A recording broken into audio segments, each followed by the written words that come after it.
ಏನ್ ಮಾಡ್ಲಿ ನಾನು? ಬನಶಂಕರಮ್ಮ, ನೀನೇ ಕಾಪಾಡಬೇಕು. ಎಷ್ಟು ಸಲ ಹೇಳಿದ್ದೀನಿ ನಿನಗೆ ನನ್ನ ಮಗ ಸೊಸೆ ವಿಚಾರದಲ್ಲಿ ತಲೆ ಹಾಕ್ಬೇಡ ಅಂತ. ಇಷ್ಟು ಹೇಳಿದ್ರು. ದಮಯಂತಿ, ನಾನು ಮತ್ತೆ ಹೇಳ್ತಾ ಇದ್ದೀನಿ, ನನ್ನ ಮಗ ಸೊಸೆ ಮೈ ಮೇಲೆ ಒಂದು ಚೂರು ಗಾಯ ಆದ್ರೂ ಅದ್ರ ಪರಿಣಾಮನ ನೀನು ಭೀಕರವಾಗಿ ಎದುರಿಸಬೇಕಾಗತ್ತೆ. ಹುಷಾರ್.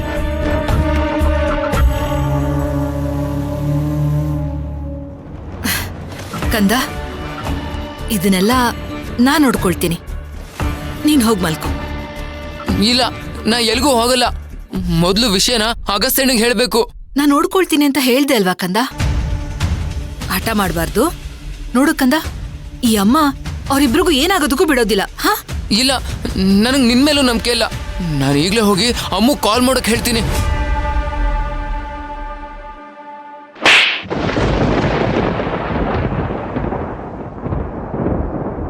ಏಕೆ?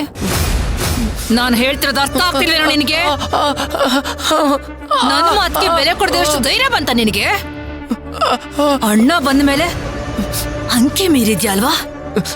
ಮಾಡ್ತೀನಿ.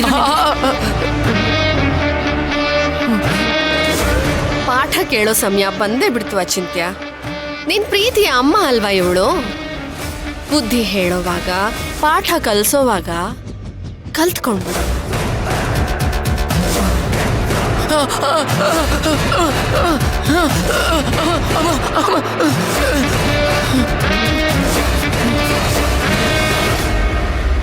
ನಾನು ಹೇಳಿದ ಮಾತನ್ನ ಕೇಳ್ಬೇಕು ಅನ್ನೋದು ಮರ್ತೋಗಿದ್ಯಾ ನಿನಗೆ?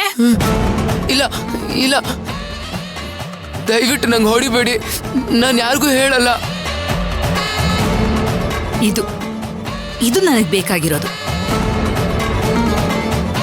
ನೀನೇನಾದ್ರೂ ನನ್ನ ಮಾತನ್ನ ಮೀರಿದ್ರೆ ಏನಾಗುತ್ತೆ ಅಂತ ನಿನಗೆ ಗೊತ್ತಲ್ವಾ?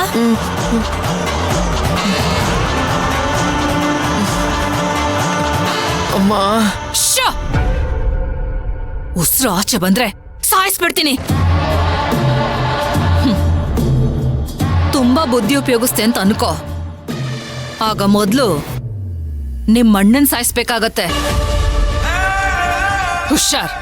ನಿಮ್ಮಪ್ಪ ರಾಜಾರಾಮನ್ನ ಹೇಗೆ ಯಾರಿಗೂ ಗೊತ್ತಿಲ್ದಿರೋ ಹಾಗೆ ಕೊಲೆ ಮಾಡದ್ನೋ ಹಾಗೆ ನಿಮ್ಮ ಅಣ್ಣನ ಹೆಣನು ಬೀಳಿಸ್ಬಿಡ್ತೀನಿ. ನನಗ್ ಗೊತ್ತಿತ್ತು ನೀನ ಅಪ್ಪನ ಕೊಂದಿದ್ಯಾ ಅಂತ. ನಿಮ್ಮ ಅಪ್ಪನ್ ಮಾತ್ರ ಅಲ್ಲ ಕಣೋ, ಈ ಮನೆಗ್ ಬಂದ್ ಸೇರ್ಕೊಳ್ಳೋದಕ್ಕೋಸ್ಕರ ನಿಮ್ಮ ಅಮ್ಮನ್ನ ಈ ಮನೆಯಿಂದ ದೂರ ಮಾಡಿದ್ದು ನಾನೇ.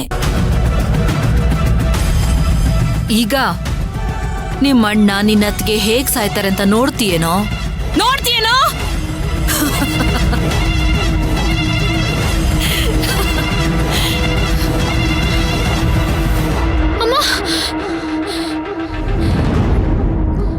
ಚಿಕ್ಕಿ, ಯಾಕೆ ಚಿಕ್ಕಿ, ಏನಾಯ್ತು? ಅದು ಅಗಸ್ತ್ಯ, ಆದಷ್ಟು ಬೇಗ ನಾಳೆ ದೇವಸ್ಥಾನಕ್ಕೆ ಹೋಗಿ ದೇವ್ರ ದರ್ಶನ ಮಾಡ್ಕೊಂಡು ಬೇಗ ಮನೆಗೆ ಹೋಗ್ಬಿಡೋಣ. ಯಾಕೆ ಗಾಬರಿ ಆಗಿದ್ಯಾ? ಏನಾದ್ರೂ ಕೆಟ್ಟ ಕನ್ಸ್ಬಿತ್ತಾ? ಇಲ್ಲ, ಆದ್ರೆ ಏನೋ ಸರಿ ಇಲ್ಲ. ಏನೋ ದೊಡ್ಡ ಅನಾಹುತ ಆಗುತ್ತೆ ಅಂತ ಅನಿಸ್ತಿದೆ.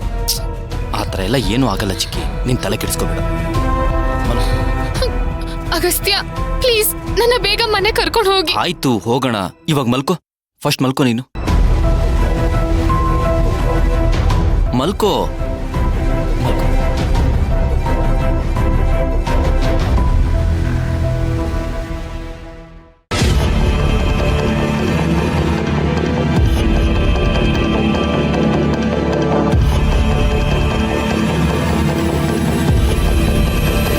ಶ್ರೀ ಬರಲ್ಲ ಅಂದಿದ್ರು, ಮತ್ತೆ ಯಾಕೆ ಬಂದ್ಬಿಟ್ರು? ಶ್ರೀ, ನೀವು ಕೆಲ್ಸಕ್ಕೆ ಹೋಗಿ, ನಾನು ಚಿಕ್ಕತ್ತೆ ತೋರ್ಸ್ಕೊಂಡ್ ಬರ್ತೀವಿ. ಪರವಾಗಿಲ್ಲ ರಾಣಿ.